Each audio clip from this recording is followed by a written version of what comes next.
ஞானாலயா நூலகத்தில் நுழைந்தவுடன் வலதுபுறத்தில் நீங்கள் பார்க்கக்கூடிய முதல் அடுக்கு காந்தியின் நூல்களை கொண்ட ரேக் ஆகும். இது முன்பக்கமும் பின்புறமும் காந்தியினுடைய நூல்கள் முழுமையாக இருக்கின்றன. இதில் அடங்காதவை மாடியில் உள்ள ரேக்குகளில் அடுக்கி வைக்கப்பட்டிருக்கின்றன. ஆனால் முதலாக வந்த காந்திய நூல்கள், மிக பழமையான நூல்கள், இவையெல்லாம் இந்த அடுக்கிலே அடுக்கி வைக்கப்பட்டிருக்கின்றன. இந்திய அரசாங்கம் காந்தியின் மறைவுக்கு பிறகு அவருடைய எழுத்துக்களையும் அவருடைய கடிதங்களையும் பேச்சுக்களையும் துவக்க நேரு பிரதமராக இருந்தபோது ஒரு திட்டம் வகுத்தது.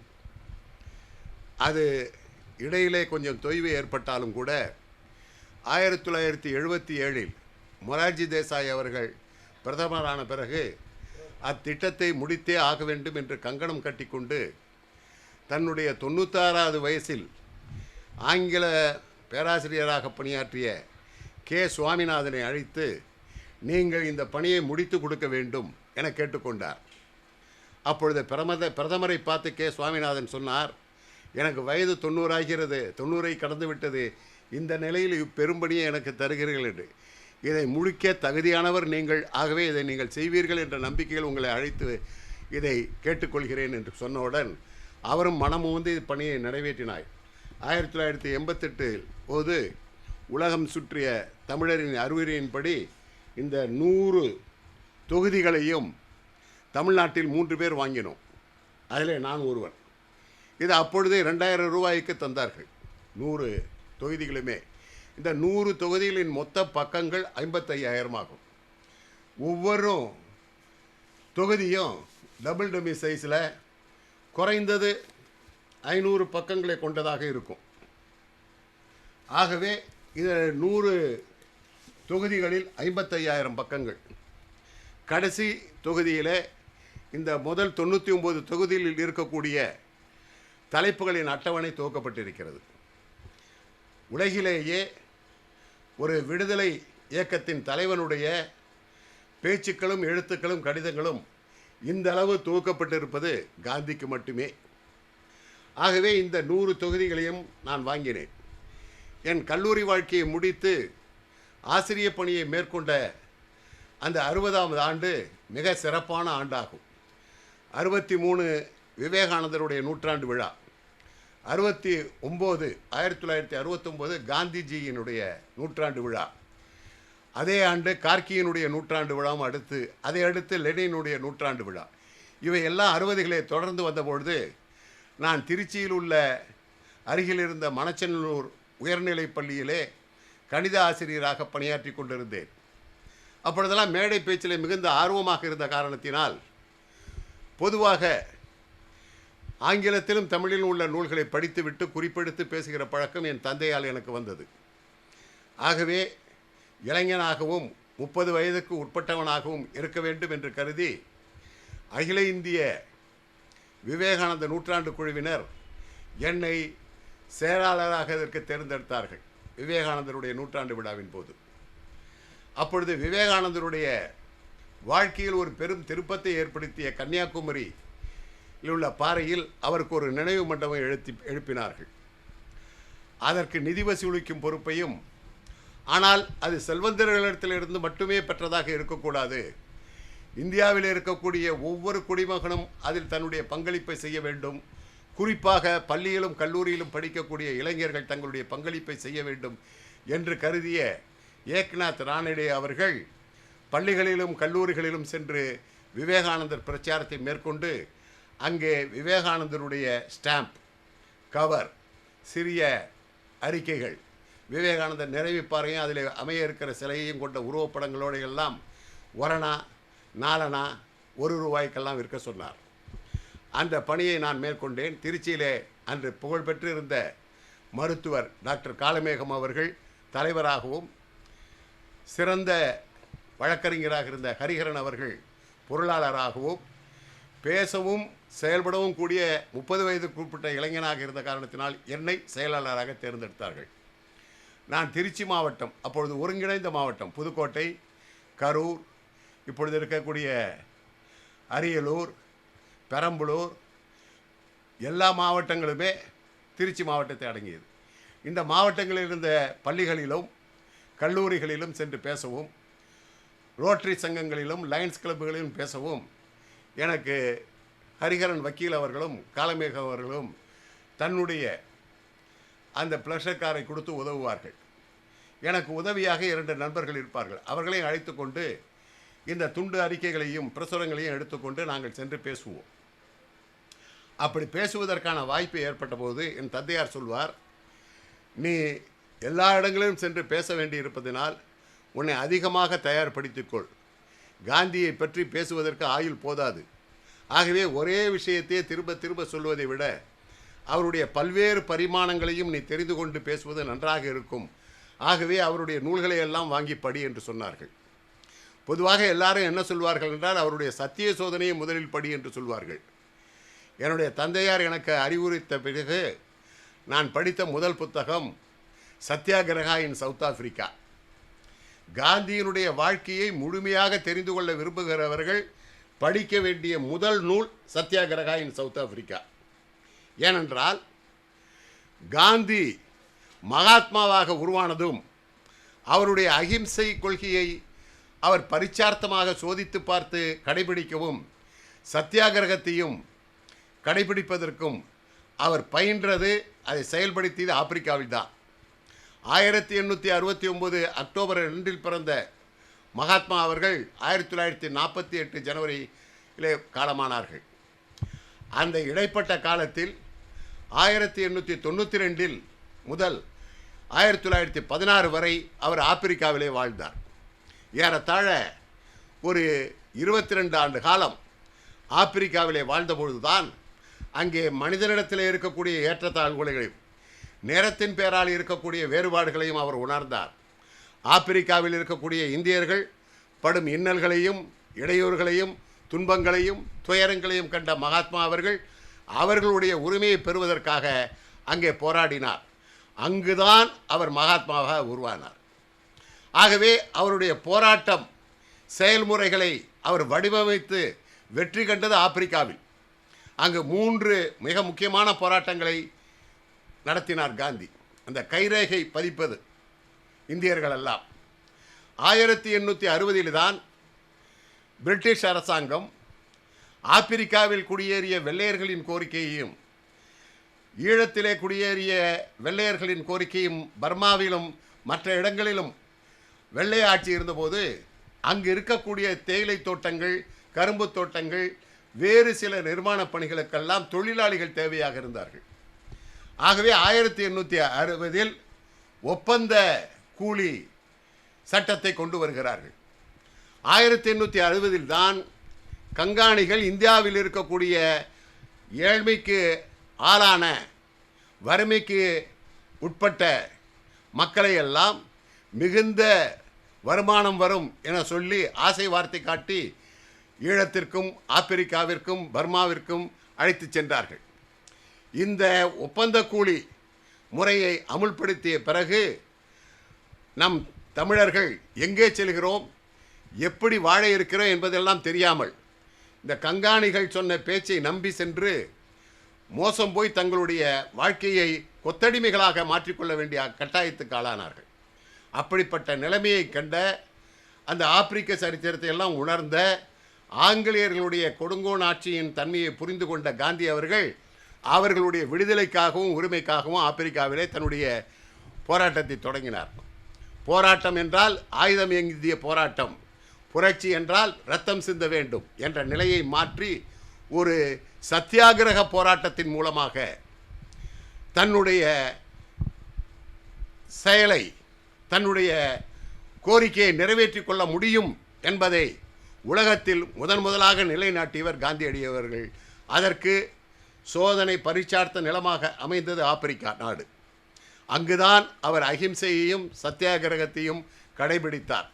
ஆகவே காந்தியை உருவாக்கிய அந்த வாழ்க்கையை நாம் தெரிந்து கொள்ள வேண்டுமென்றால் ஆப்பிரிக்காவில் அந்த சத்தியாகிரகம் என்ற அவருடைய முதல் நூலை படிக்க வேண்டும். அதுதான் அவருடைய வாழ்க்கை வரலாறின் முதல் பகுதியாக நான் கருதுகிறேன். இது an autography of the story of my experiments with the truth. இது அவர் 1924-25 எழுதி முடித்தது. தன்னுடைய பத்திரிகையில் வாரம் ஒரே நேரத்தில் அமர்ந்து எழுத முடியாத நிலையில் இதை அவர்கள் தொகுத்து வெளியிட்டார்கள். ஆனால் இதற்கு முதல் பகுதி சத்தியாகிரகா இன் சவுத் ஆப்பிரிக்கா, தென்னாப்பிரிக்காவில் சத்தியாகிரகம் என்பதாகும். இந்த நூலை நீங்கள் முழுமையாக படித்தால்தான் காந்தியை முழுமையாக புரிந்து கொள்ள முடியும் என்று என் தந்தையார் அறிவுறுத்தின் பிறகு அதை படித்து, அதன் பிறகு அவருடைய சத்திய சோதனையை படித்து மற்ற நூல்களையும் தேடி படிக்கின்ற ஒரு செயலை நான் மேற்கொண்டேன். அது காந்தி நூற்றாண்டு விழாவாக இருந்தபோது காந்தியால் உருவாக்கப்பட்ட நவஜீவன் ட்ரஸ்ட் அவருடைய நூல்களை வெளியிடுகின்ற பணியை மேற்கொண்டிருந்தது. அப்பொழுது அகமதாபாத்திலிருந்து நவஜீவன் ட்ரஸ்ட் காந்தி நூற்றாண்டு விழாவிற்கு 100 நூல்களை 8 தலைப்புகளில் பிரித்து 105 நூல்களை 8 தலைப்புகளில் கொடுத்தது. காந்தியினுடைய சுயசரிதை, காந்தியினுடைய பொருளாதார கொள்கை, காந்தியினுடைய கல்விக் கொள்கை, காந்தியினுடைய மதுவிலக்கு கொள்கை, காந்தியினுடைய பெண்ணுரிமை, இப்படி பல்வேறு தலைப்புகளில் 105 நூல்களை வெளியிட்டன. அவைதான் இவையெல்லாம். இந்த பகுதி பூராவும் காந்தி உடைய நூற்றாண்டு விழா வெளியீடுகள். இவைகளையெல்லாம் நான் அகமதாபாத்தில் இருந்து 69-68 வரவேற்றிருத்தேன். அதோடு கூட சிறு சிறு வெளியீடுகளாகவும் ஒரு 30-40 புத்தகங்கள், ஏறத்தாழ அவை எல்லாம் சேர்த்து தான் 105 தொகுதிகள். இந்த 105 தொகுதிகளை 100 ரூபாய்க்கு கொடுத்தாங்க. நானும் என்னுடைய நண்பர்கள் பலரும் இதை வாங்கினோம். அதை எடுத்து இந்தியா சுதந்திரம் பெற்று போது அப்பொழுது கல்வி அமைச்சராக இருந்த தீசு அவினாசலிங்கம் செட்டியார் அவர்கள் தமிழுக்கு முக்கியத்துவம் கொடுத்து பள்ளி பாடங்களில் திருக்குறளை நுழைத்தார். அதோடு தமிழாசிரியர்களுடைய நிலையை உயர்த்தினார். அப்பொழுது அவர் தமிழ் வளர்ச்சி கழகம் என்ற ஒன்றை தோற்றுவித்து இந்தியாவில் முதலாக கலைக்களஞ்சியம் வெளியிடுகின்ற என்சைக்ளோபீடியா வெளியிடுகின்ற ஒரு திட்டத்தை வகுத்தார். அதோடு கூட அவர் செய்த ஒரு மாபெரும் திட்டம் காந்தி நூல்களை தொகுத்து வெளியிடுவதாகும். ஆகவே இந்திய மொழிகளிலேயே காந்தி நூல்கள் 17 தொகுதிகளையும் 17 தொகுதிகளாக முதலாக வெளியிட்டது தலைப்பு வாரியாக நம்முடைய தமிழ்நாடு அரசு தான். அது காந்தி அமைதி நிறுவனம் என்ற ஒரு அமைப்பாக மதுரையில் செயல்பட்டது. இந்த 17 தொகுதிகளும் 69 நிறைவடைந்து நாங்கள் பிரச்சாரத்துக்கு செய்கிற போது 100 ரூபாய்க்கும் அதற்கும் குறைவான விலையிலும் விற்றோம். ஒரு தொகுதி 7,500 ரூபா, 17 தொகுதிகள். ஆனால் அதை 100 ரூபாய்க்கும் 80 ரூபாய்க்கும் கொடுத்தோம். அவற்றையெல்லாம் இளைஞர்களுக்கும் குறிப்பாக ஆசிரியர்களுக்கும் நாங்கள் விநியோகித்து வந்தோம். அப்பொழுது காந்தி அமைதி நிறுவனத்தில் சீனிவாசன் என்பவர், பின்னால் அவர் அகில இந்திய வானொலி நிலையத்தில் பணியாற்ற சென்று விட்டார். அவர் அப்பொழுது திருச்சி மாவட்ட செயலாளராக இருந்தார். தில்லை நகரில் அதனுடைய அலுவலகம் இருந்தது.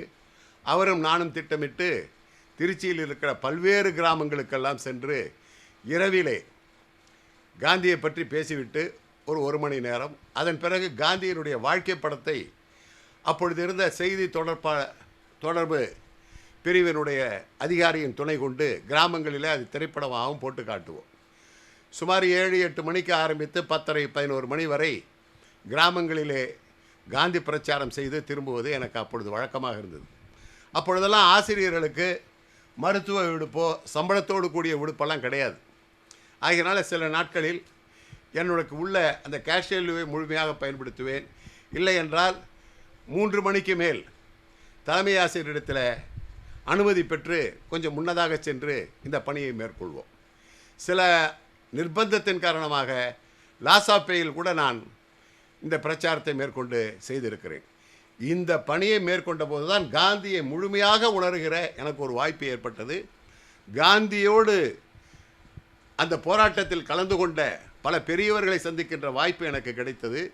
என் வாழ்க்கையில் கிடைத்த மிகப்பெரிய பேறு, நான் காமராஜரை அவர்களை அருகிலிருந்து பார்த்து அவரோடு தேவர் காலிலே மேடையிலே நின்று அவருடைய பேச்சையெல்லாம் கேட்க அவரிடத்தில் அறிமுகம் செய்து கொள்வதற்கான வாய்ப்பை பெற்றிருக்கிறேன். அதுபோல் மூதறிஞர் ராஜாஜி அவர்கள் 65 தேவர்காலில் ஒரு நிகழ்ச்சியில் கலந்து கொண்ட போது அவருக்கு அருகிலிருந்து எல்லா பணிகளையும் செய்ய வேண்டிய பொறுப்பு என்னிடத்தில் ஒப்படைக்கப்பட்டது. அப்பொழுது அவரோடு ஒரு நாள் முழுக்க இருக்கும் பேறு பெற்று இருக்கிறேன். அதுபோல் காந்தியை நேரில் சந்தித்து 20களிலேயே அவரிடத்திலே இந்த வர்ணாசிரம தர்மத்தை பற்றி விவாதித்த ஜீவானந்தம் அவர்களோடு ஒரு முறை நேரில் சந்தித்து பேசும் பழகும் வாய்ப்பை நான் பெற்றிருக்கிறேன். ஆகவே காந்திய இயக்கத்தை சார்ந்த பலரை சந்தித்து அவர்களிடத்திலே காந்தியை பற்றி புத்தகங்களில் அறிய முடியாத வேறு சில செய்திகளை எல்லாம் கேட்டு தெரிந்து கொள்கின்ற வாய்ப்பை இந்த நூற்றாண்டு விழாவின் போது திருச்சி மாவட்ட பிரச்சாரகராக நான் பணியாற்றிய அந்த ஓராண்டு காலில் பெற்றேன். அப்படி இந்த காந்திய நூல்களில் உள்ள சிறப்பே என்ன என்றால், உலகத்தில் உள்ள விடுதலை இயக்கத்தின் தலைவர்களில் வேறு யாருக்கும் கிடைக்காத ஒரு மிகப்பெரிய பேரு நம் இந்திய மக்களுக்கு என்ன என்றால், காந்தியினுடைய எழுத்துக்களும் பேச்சுக்களும் 100 தொகுதிகளாக பப்ளிகேஷன் டிவிஷனே மிக மலிவான விலையில் வெளியிட்டிருக்கிறது. இதை நான் 1988லேயே வாங்கிவிட்டேன் முழுமையாக. அதற்கு முன்னதாக காந்தி நூற்றாண்டு விழாவின் போது இந்த 105 நூல்களையும் நான் 100 ரூபாய்க்கு வாங்கினேன். முதலாக சீமகல் கம்பெனி கல்கி அவர்கள் மொழிபெயர்த்த சத்திய சோதனையை வெளியிட்டிருந்தது, அதை வாங்கினேன். பிறகு காந்தி அமைதி நிறுவனம் வெளியிட்ட சுயதரிதியை வாங்கினேன். அதை 2 ரூபாய் அப்பொழுது ஆரம்பத்தில். ஆகினால் அதை என்னுடைய வகுப்பில் படிக்கக்கூடிய எல்லா மாணவர்களுக்கும் அதை வாங்கி கொடுக்கிற வழக்கத்தை எல்லாம் மேற்கொண்டிருந்த காரணத்தினால் காந்தியத்தை புரிந்து கொள்வதற்கான வாய்ப்பு எனக்கு மிக அதிகமாக கிடைத்தது. பின்னால் 80களில் ஏகே செட்டியாரோடு பழகுகிற போது அவர்தான் உலகத்திலேயே முதலாக ஒரு நாட்டின் விடுதலைக்காக பாடுபட்ட தலைவனை ஆவணப்படுத்தி படம் எடுத்தவர். ஆவணப்படத்தின் முன்னோடி என்றால் அவர்தான். அவர் காந்தி படம் எடுத்தபோது ஏற்பட்ட அனுபவங்களை எல்லாம் சொன்னார். ஆகியனாலே அவர் மூலமாகவும் பல செய்திகளை தெரிந்து கொண்டேன். இதில் ஒரு சிறப்பு என்ன என்றால், காந்தி நூல்கள் இல்லை முதல் நூல் என்று சொல்லப்படுவது அவர் ஆப்பிரிக்காவிலே 1909களில் வெளியிட்ட இந்திய ஸ்வராஜ் என்ற நூலாகும். அவர் அஹிம்சை சத்தியாகிரகத்தை மேற்கொண்டது 1906இல். இந்த முதல் நூல் தான் காந்திய தத்துவத்தினுடைய விளக்குகிற முதல் நூல். இதை காந்தி அவர்கள் கேள்வி பதிலாகவே எழுதியிருப்பார். ஏறத்தாழ 140 பக்கம் கொண்ட இந்த தமிழ் நூல் கணேசன் கம்பெனி வெளியிட்டு இருக்கிறது. இதை படித்தால் நமக்கு மிக ஆச்சரியமாக இருக்கும். அமெரிக்காவின்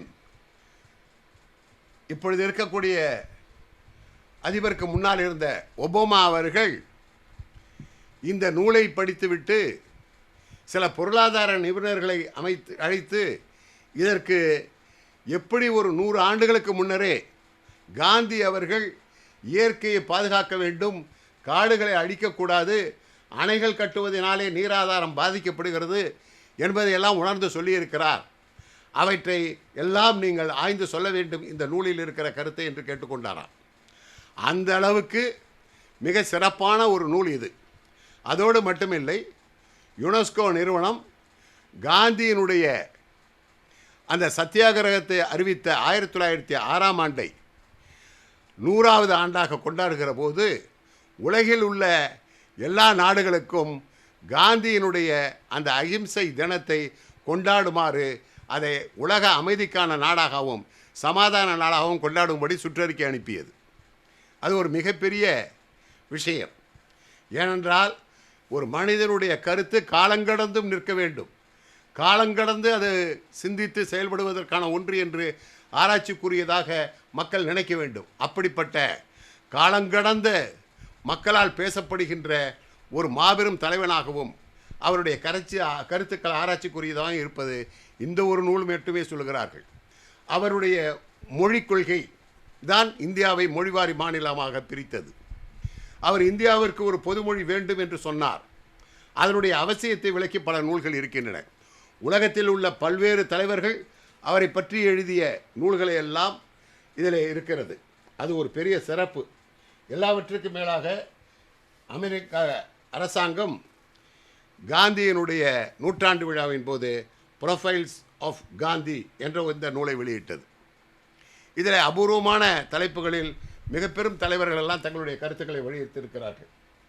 இரண்டாவது, இந்த நூல் தொகுப்பிலே நாம் தெரிந்து கொள்ள வேண்டிய ஒன்று, வேறு யாருக்கும் இல்லாத அளவிற்கு காந்தியினுடைய வாழ்க்கை வரலாறு 8 தொகுதிகளாக அவர் வாழ்ந்த காலத்திலேயே டிஜி டெண்டுல்கர் அவர்களால் அவருடைய அனுமதியை பெற்று எழுதப்பட்டது. இது டைம்ஸ் ஆஃப் இந்தியாவினுடைய பப்ளிகேஷன் முதல்ல. இப்பொழுது இது இந்திய அரசாங்கமே வெளியிட்டு இருக்கிறது.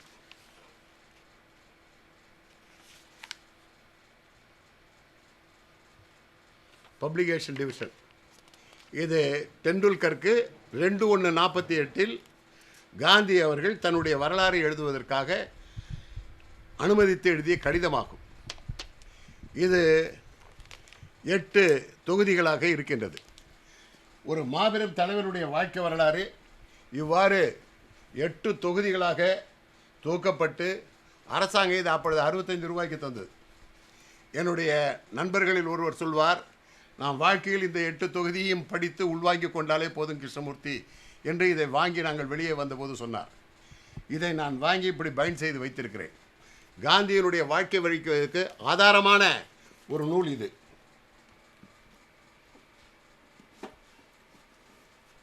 அடுத்து காந்தியை தமிழகத்திலே பலர் எல்லா மக்களிடத்திலும் கொண்டு சென்றார்கள். அதில் காந்திய மகாத்மா என்று 1908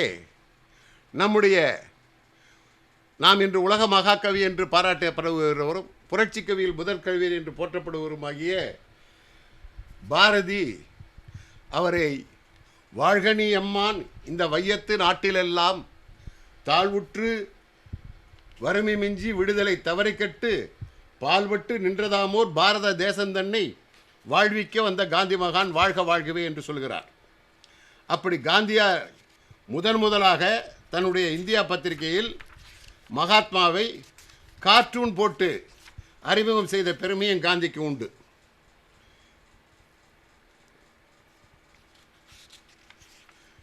பத்திரிகை இதழ்களின் வரலாறுகளை பற்றி பத்திரிகை பற்றி எழுதுகிறவர்கள் பாரதி தான் முதலாக கார்ட்டூனை அறிமுகப்படுத்தினான் பத்திரிகை உலகத்தில் என்று சொல்வார்கள்.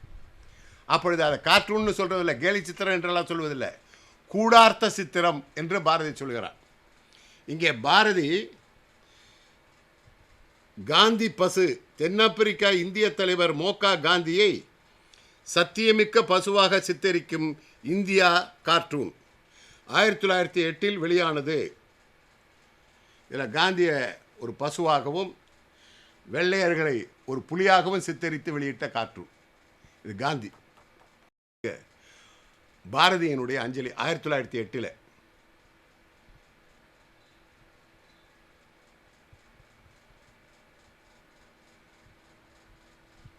இதில் இன்னொரு விஷயம், ஆப்பிரிக்காவில் உள்ள இந்தியர்களுக்காக காந்தி போராடுவதற்கு அந்த போராட்ட நிதிக்கு அவர் நிதி திரட்டிய போது தமிழகத்தில் இருந்த பாரதி 5 ரூபாய் அனுப்பியிருக்கிறான்.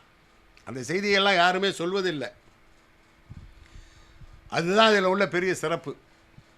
காந்தி இந்தியா பத்திரிகையின் ஆசிரியர் என்று சொல்வதிலோ அவர் காந்தியை பசுவாக கார்ட்டூன் போட்டு சித்தரித்தார் என்பதிலோ பெருமை இல்லை.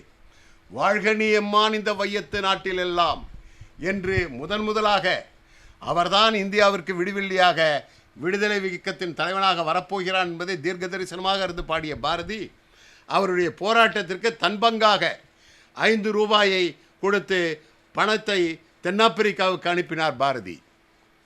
அப்படி பாரதி தென்னாப்பிரிக்காவில் இருந்த காந்தியினுடைய கருத்துக்களை தன்னுடைய இந்தியா பத்திரிகையில் விமர்சிக்கவும் தவறவில்லை. அவருடைய பால்ய விதவா கொள்கையை காந்தி தன்னுடைய பத்திரிகையில் மிக கடுமையாக விமர்சனம் செய்கிறார். அதே போல இந்தியர்களுடைய உரிமையை நிலைநாட்டிக் கொள்வதற்காகவே உருவானது ஹிந்து பத்திரிகை. 1878 ஹிந்து பத்திரிகை தோன்றியது. நம்மவர்கள் ரொம்ப பேருக்கு அது ஏன் தோன்றியது, எப்படி தோன்றியது, எதற்காக தோன்றியது என்று தெரியாது.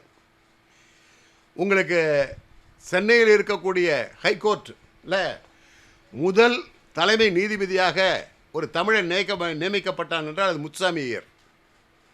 அவர் தெருவிளக்கில் நின்று படித்தவர் என்ற பெருமை உடையவர். அவ்வளவு ஏழ்மைக்கு ஆளான ஒரு தமிழர். அவர் தெருவிளக்கில் நின்று படித்து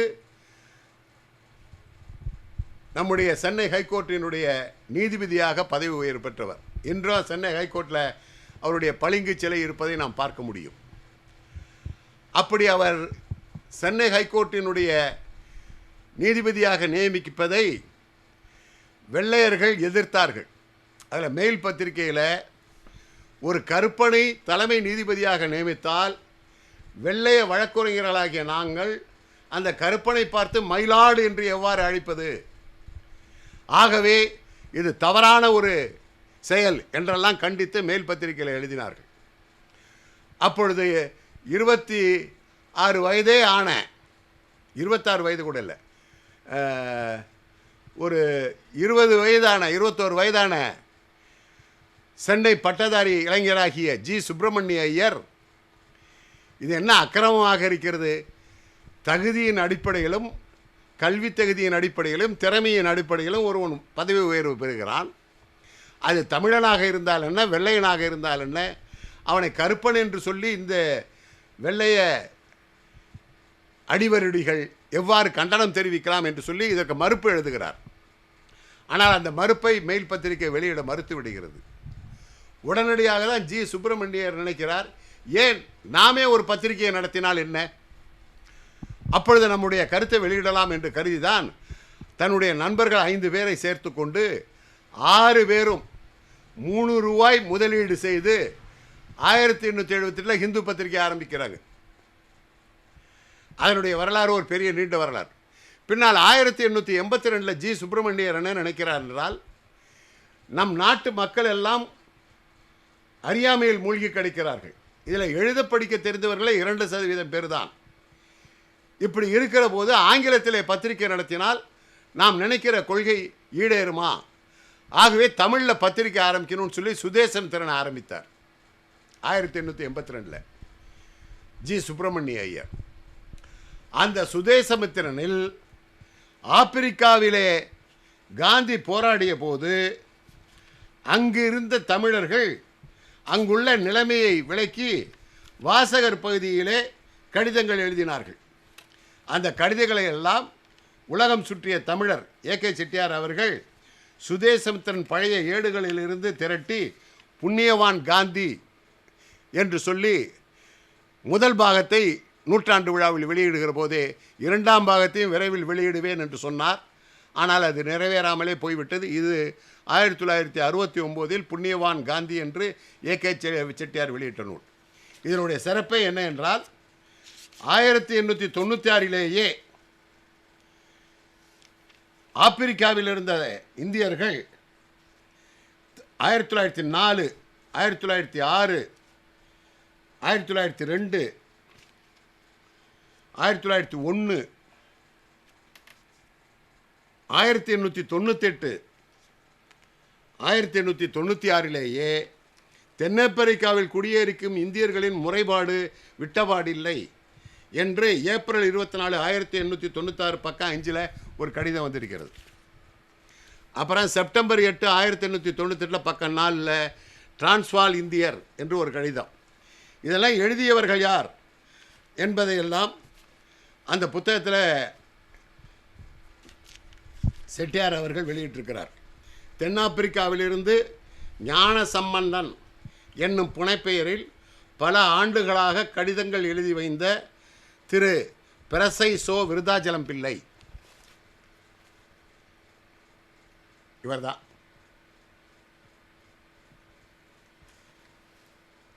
ஞான சம்பந்தன் இவ்வாறு அரிய செய்திகளை எல்லாம் தொகுத்து வெளியிட்ட ஏகே செட்டியார் இதனுடைய 2வது பாகத்தை தொகுத்து வைத்திருந்திருக்கிறார்.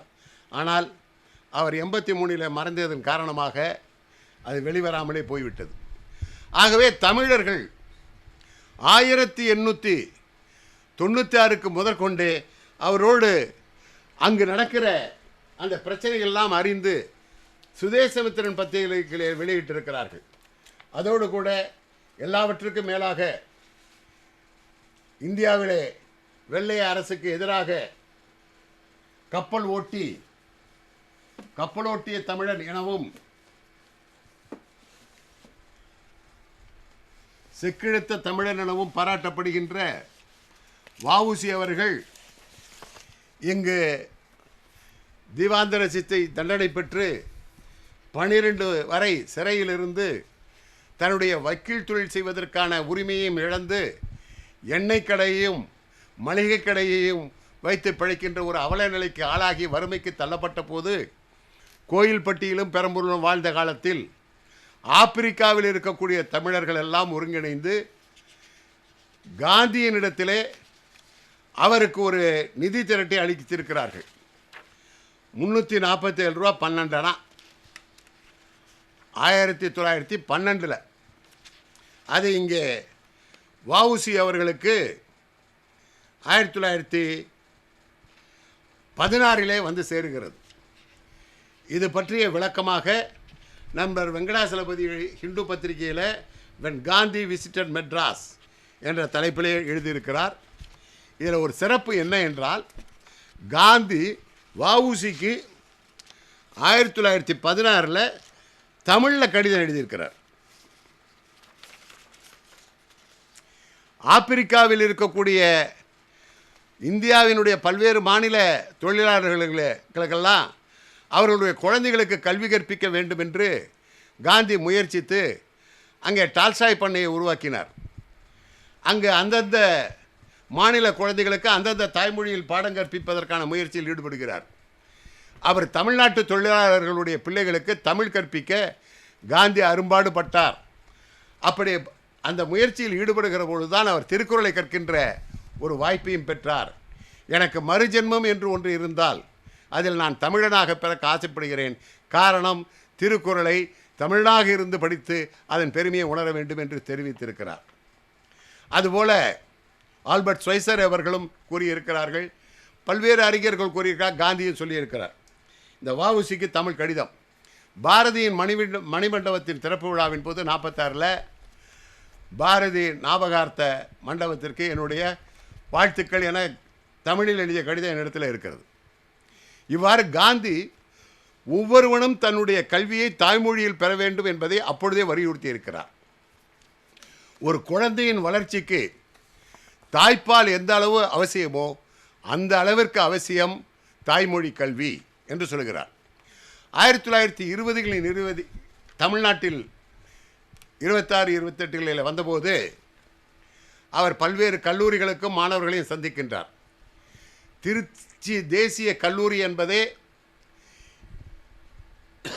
இந்திய விடுதலை வீரர்கள் சுதேச உணர்வை மாணவர்களுக்கு ஊட்ட வேண்டும், எல்லா கல்வி நிலங்களும் கிறிஸ்துவ பாதிரியார்களுடைய ஆதிக்கத்தில் இருக்கிற போது நம்மவர்களுக்கு நாம் ஒரு கல்வி நிலையத்தை தோற்றுவிக்க வேண்டும் என்று திருச்சியில் பல தேசிய உணர்வு கொண்டவர்களெல்லாம் சேர்ந்து ஆரம்பித்த கல்லூரி தான் தேசிய கல்லூரி.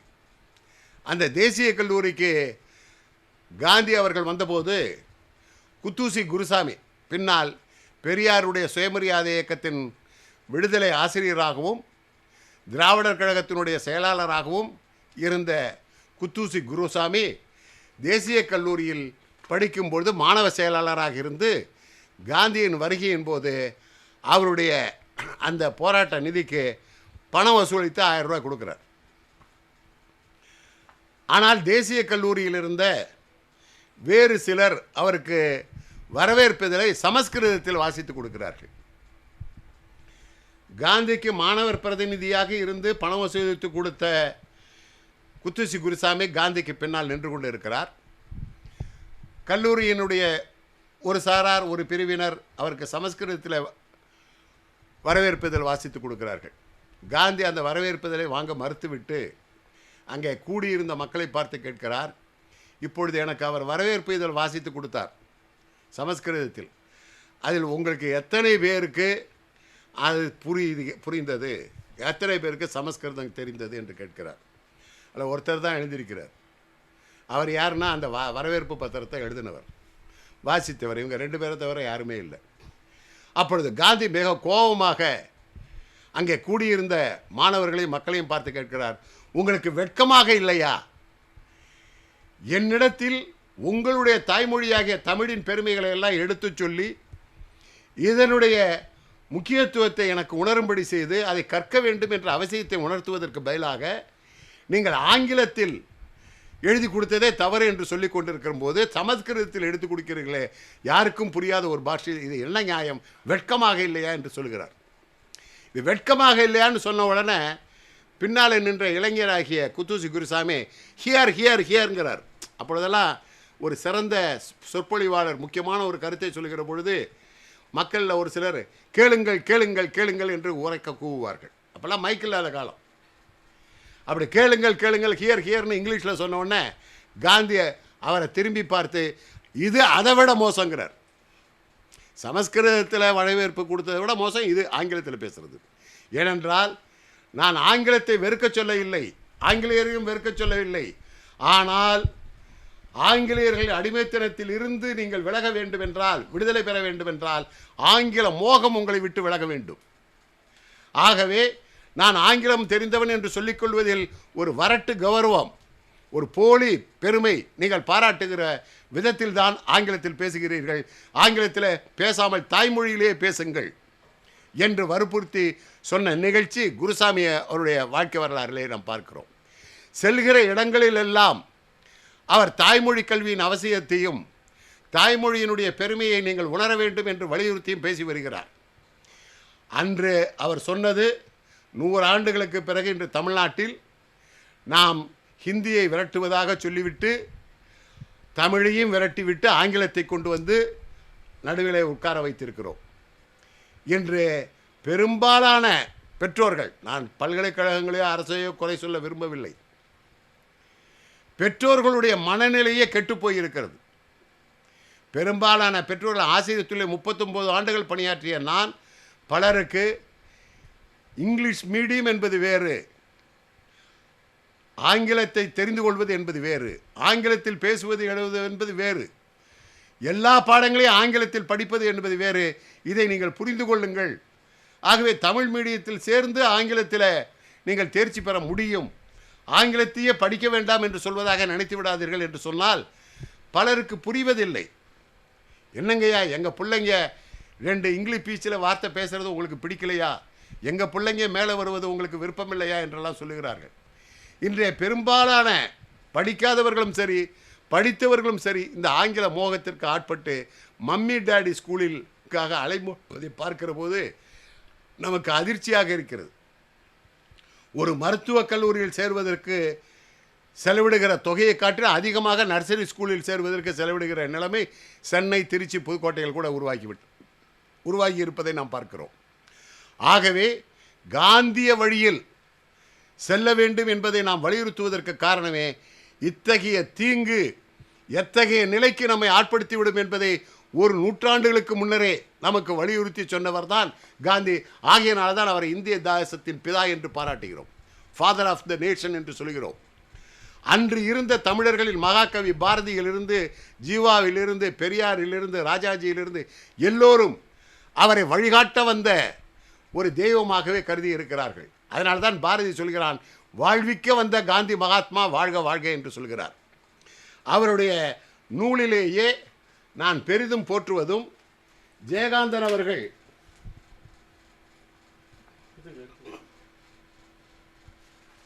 என்னுடைய நூலகத்திற்கு 2007 வந்தபோது இந்த மகாத்மா காந்தி ஃபோட்டோ ஆல்பம், இது இந்திய அரசாங்கம் வெளியிட்டது தான், இதுவும் பப்ளிகேஷன் டிவிஷன் தான். இது ஒரு 5 கிலோ இருக்கும். இது அப்போ வந்த புத்தகம். இது அவருடைய வாழ்க்கை 1869 ஆப்பிரிக்காவுக்கு செல்கிற வரை, அப்புறம் ஆப்பிரிக்காவிலிருந்து இந்தியா 93 14 வரை, 14 22 வரை, அப்புறம் 22 31 வரை, அப்புறம் 31 41 வரை, அப்புறம் 41 46 வரை அப்படின்னு பல பகுதிகளாக பிரிக்கப்பட்டு தென்னாப்பிரிக்காவுக்கு சென்றது, ஒத்துழையாமைக்க மேற்கொண்டது, உப்பு சத்தியாகிரகத்தை மேற்கொண்டது, தனிநபர் சத்தியாகிரகத்தை மேற்கொண்டது, ஆகஸ்ட் வெள்ளையினை வெளியேறு போராட்டம், இப்படி பல பகுதிகளாக பிரிக்கப்பட்டு இருக்கக்கூடிய ஒரு காந்திய வாழ்க்கை படத்தொகுப்பு. மிக அபூர்வமான படங்களை எல்லாம் கொண்டது. இதை தான் ஏறத்தாழ 3 மணி நேரத்துக்கு மேலாக ஜெயகாந்தன் பார்த்து கொண்டிருந்தார். அப்படி சிறப்புமிக்க இந்த ஃபோட்டோ ஆல்பமானது மறுபதிப்பு காணவில்லை. இப்பொழுது இது சின்னதாக போட்டிருக்காங்க.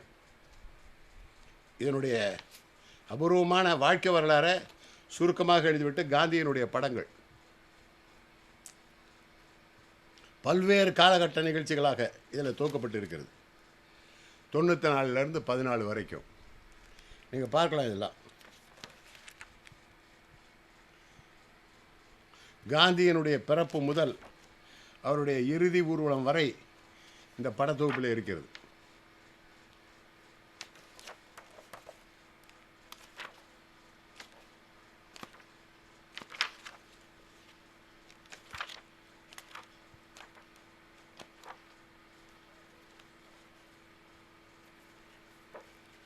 இறுதி, அதற்கு பிறகு அவருடைய நினைவு சின்னங்கள் எல்லாமே இதில் இருக்குது.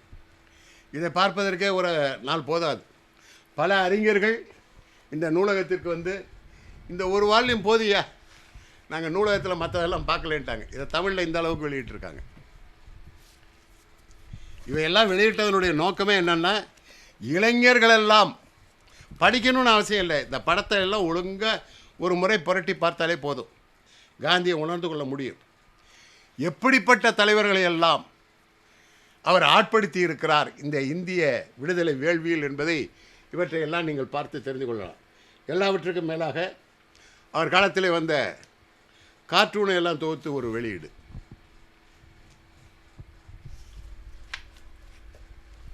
சங்கர் ஸ்வீக்கிளி மற்ற பத்திரிகைகளில் வந்ததெல்லாம். இதில் குறிப்பாக நான் சொல்ல விரும்புவது அவருடைய 75வது பிறந்த நாள் விழா மலர்.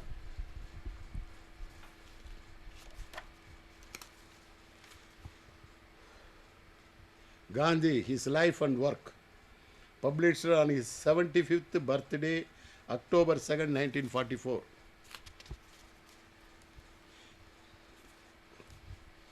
A word for the reader, காந்தியை சொல்கிறார். அடுத்து நந்தலால் போஸ் வரைந்த ஒரு அபூர்வமான சித்திரம்.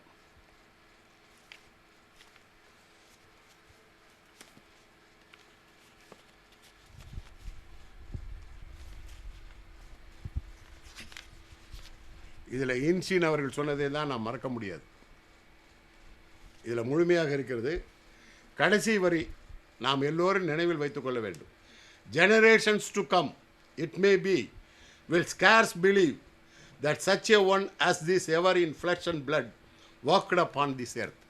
இப்படி ஒரு மனிதன் தசையோடும் இரத்தத்தோடும் உடலோடும் உயிரோடும் இந்த நில உலகில் நடந்தான் வாழ்ந்தான் என்று சொன்னால் வருங்கால சமுதாயம் நம்ப மறுக்கும் என்று சொல்கிறார். அது உண்மை. அவருடைய ஒவ்வொரு வாழ்க்கையினுடைய நிகழ்ச்சிகளையும் நீங்கள் பார்க்கிற போது அதை உணர்ந்து கொள்ள முடியும். அதனுடைய தமிழ் நூல்கள் ஏராளமாக அந்த காலத்தில் உடனுக்குடனே மொழிபெயர்க்கப்பட்டு நம் மக்களுக்கு அளிக்கப்பட்டிருக்கிறது. உதாரணத்திற்கு சர்க்காவின் அரசியல், ராஷ்டிரபதி ஆச்சாரியா கிருபலானி எழுதிய நூல். அடுத்து காந்திய வழி, ஆச்சாரிய கிருபலானி, திரவிய மொழிபெயர்ப்பு. இதெல்லாம் இப்போ அச்சில் இல்லாதனால அஹிம்சை புரட்சி, ஆச்சாரிய கிருபலானி. இப்படி ஏராளமான நூட்கள் தமிழில் வந்திருக்கு. அவற்றையெல்லாம் பின்பகுதியில் இருக்கின்றன. அவற்றையெல்லாம் ஒவ்வொன்றாக நாம் பார்க்க வேண்டும்.